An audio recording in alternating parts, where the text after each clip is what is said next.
Commissioner Dara-Abrams, any comments? Sure. I do have both some questions and comments, and I will admit I brought some visuals because I didn't want to I'll just hand wave.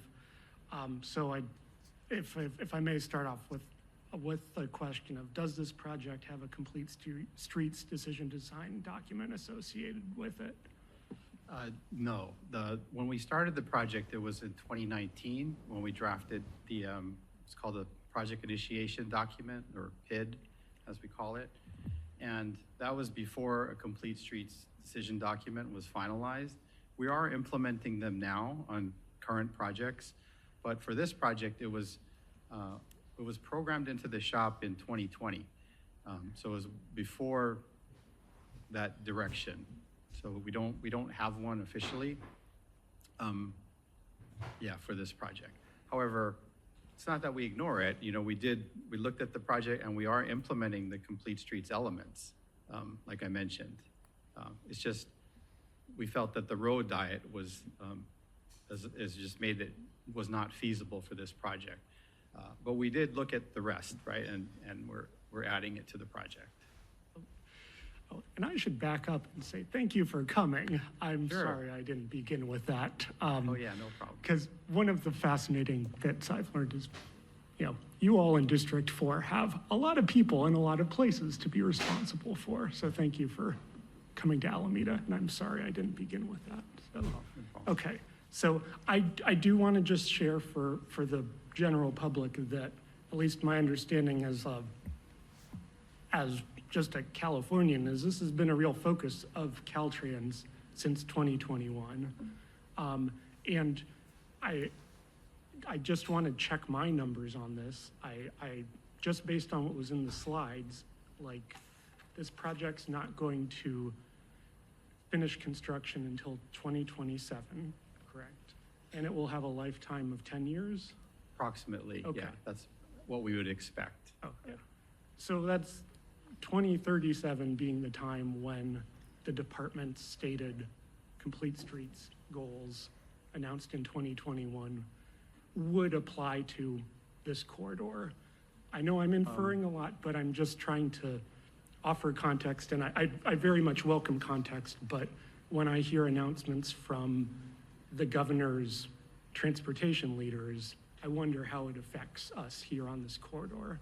And so in that context, it's sounding like the full force of the complete streets policies under this current plan will not apply to this corridor until 2037.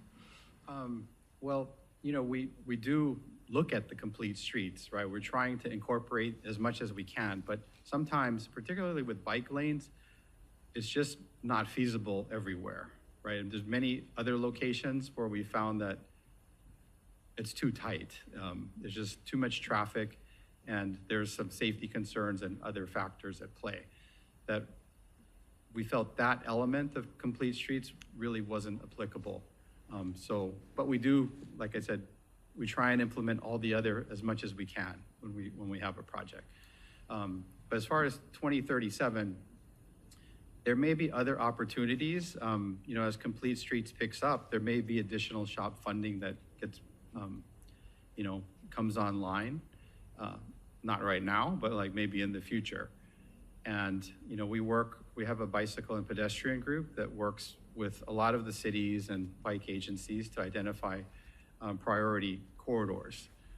So we rely on them to help identify other potential projects for that. Okay.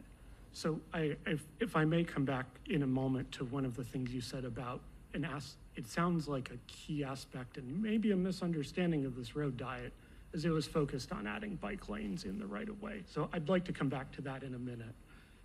Yeah. But if I could just also share some of my perspective and of course hear how this may or may not meet with Caltrans's understanding. I did want to ask about the safety analysis. I have another visual here. I know you all took a look at the entire corridor. Right. I actually didn't understand how long this project is. It's a lot of mileage, but and I hope you all get a chance to share with your colleagues that so many of these public comments and the written public comments come from folks on some very specific blocks. And when we zoom in using, this is the Caltrans Transportation Equity Index. I don't know if that's a headquarters or what branch, their district or that comes from, but it's Caltrans's data showing that those blocks along Otis meet the screening thresholds. And like, I'm not an expert, but I'm reading crash exposure percentiles over 90 percentile. And so the context, I understand the entire corridor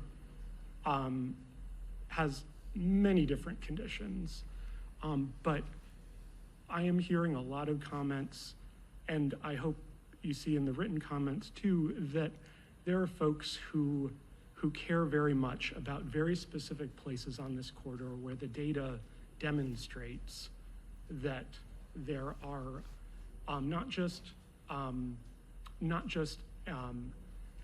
an absolute number of crashes, but given the overall relative analysis, that's the point of this index, it's meeting Caltrans's department thresholds to be given special consideration. If we could, Brian, if you could go to the next visual, and please do interrupt me at any time with thoughts. I guess this is just the visual for what I was getting out of the context of not the entire corridor, but a specific neighborhood with destinations and origins on both sides. And again, like, this is one of the few sets of, I don't know, maybe census tracts, whatever those polygons are, where it's meeting the safety thresholds and also the demographic thresholds to be a priority to Caltrans.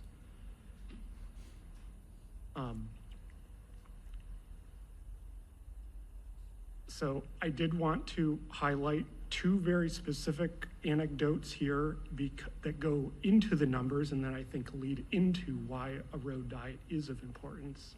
So Brian, the next slide. Reading about this corridor, at the end of Otis Drive, the beach is named for Robert Crown. Turns out he was killed by a motorist right on this segment of roadway. He was jogging and a car stopped and another car went around that car. This is a long time ago.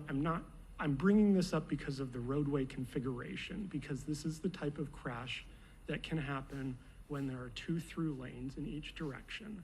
One motorist stops, the other doesn't notice. I know our RFBs are the Caltrans' solution, but I want to highlight this as one anecdote, one example of why a road diet configuration would address this very specific type of safety condition. I brought one more visual. Here's 2023, same exact thing happened at Mound Street and Otis Drive. No one was killed, but a baby was in a stroller, the stroller was hit, the stroller flipped. There already are RRFBs at this crossing. I understand the designs Caltrans has would add more RRFBs and slightly increase the bulb out at that crosswalk. And I genuinely understand that's an improvement. I'm highlighting this because this is the roadway. These are the types of crashes and the types of auto on ped crashes that can happen on a four lane roadway configuration. And I want to bring this up. It sounds like this is not the right time in this project to consider this, but I want to bring this up to say this should be the point of the road diet study. Adding bike lanes along Otis Drive would be nice, but it's not, that's a nice to have. The critical component is building in design features on that stretch of roadway that lead to smoother auto travel and that reduce these types of conflicts. And it you know, to be honest, it sounds like that got lost along the way, and that talk about on-street bike facilities raised a bunch of other side concerns, raised a bunch of analysis. And you know, I'm here tonight, I'm hearing others, I'm also reading a lot of public comments, that ask for a road diet that addresses these extremely specific safety conditions.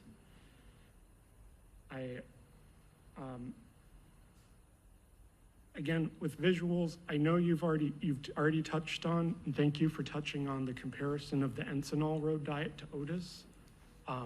It does, I appreciate it's genuinely a different volume of auto traffic, but the roadway width looks the same. Like, I'm not an engineer, but it looks the same. It's both like 50-something feet. And so I just look at this and I wonder, like, why can't you address that road lane configuration for through auto traffic at that Mound Street intersection without all the side distractions of bike lanes, without the without that triggering this cascade of decisions. So I've shared my main thoughts here already. I very much welcome being corrected on aspects I'm misunderstanding. But I really want to convey that there's both a genuine need for considering road diets between, and I'm gonna, Brian, if you could just go to the last visual. Like, we're talking about this stretch, it's between signalized intersections. Like, again, I'm not an engineer, but those signalized intersections are already at capacity. Autos already have to wait there. They already back up. Like, on the weekend, the backup is multi-blocks long, and commissioners have already brought this up, that like, backup is in some ways safe. And so what I'm bringing up here is this thought of, why can't you consider a road diet that just constrains speeding between those two signalized intersections, that just makes it a smoother one through lane of auto traffic in each direction? The intersections are already the way they are, and that this key point is where there's already a history. It already meets Caltrans department criteria for being important. And like, I understand you all are facing constraints, and maybe this conversation would have been better had, and all these public comments would be better received at a different date, but we're here now, and you know, I very much welcome corrections of where I'm misinterpreting, as well as thoughts on how this specific part of roadway can be reconfigured so that we don't have these auto on ped conflicts with a 4-lane roadway. So, thank you.